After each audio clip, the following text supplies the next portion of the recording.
it anymore. You can say whatever you want.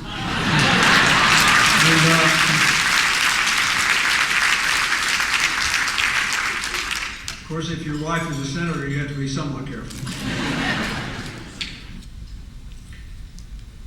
When I moved to Harlem, I was worried that I wouldn't be a good neighbor because I was afraid that my coming would just run the rents up and cause further pressure on the small business community.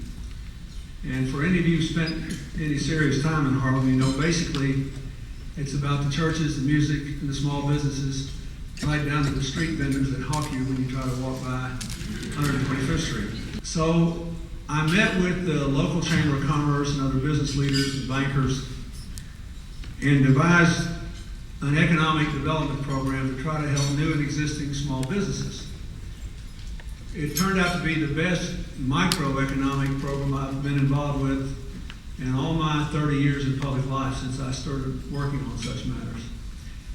We now call it the Urban Enterprise Initiative.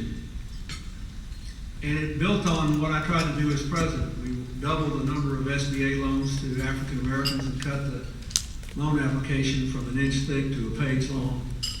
We cut the approvals from 3 months to 7 days. We established community development banks to make minority loans.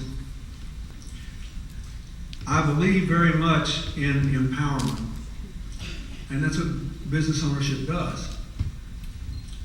In fact, when we established the so-called enterprise loans to give people extra incentives to invest in high unemployment areas when I was president, we called them empowerment zones. So we set up this initiative, and essentially what we did was to try to provide these small businesses, the first 10 that were in our group, with the same kind of management consulting services that Fortune 500 companies pay McKinsey and other companies a fortune to provide. It has been an amazing success. We took on a couple more businesses from Brooklyn and the Bronx. We got the New York University School of Business to agree to house this program permanently and provide its graduate students, its MBA students, as interns to work in all these businesses and work with them on a permanent basis. And we didn't have a 100% success rate, but we were nearly there. It was amazing. So I just want to encourage you, because one of the things that I want our country to do requires people in America. Well, Americans won't want us to be involved in any of this unless they think their lives are getting better. So you need to see like your attempts to get this minority business loan program through in that context.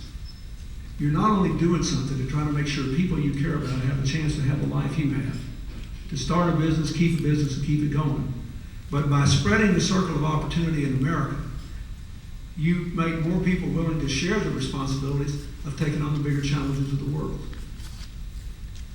And you're also proving that not only does not all of it have to be done by the government, most of it can't be done for the government. So people like us, we need to be doing things like this. So keep knocking on the doors till you get that loan fund going. And keep pushing, providing a circle of opportunity here. And remember, you're part of a big sweeping movement that will determine whether this is the most exciting, prosperous, peaceful century in human history, or whether we reap the whirlwind from ignoring our common problems. I am inherently optimistic, but I know the only way we can do it is with private citizens committed to public good. Thank you, and God bless you all.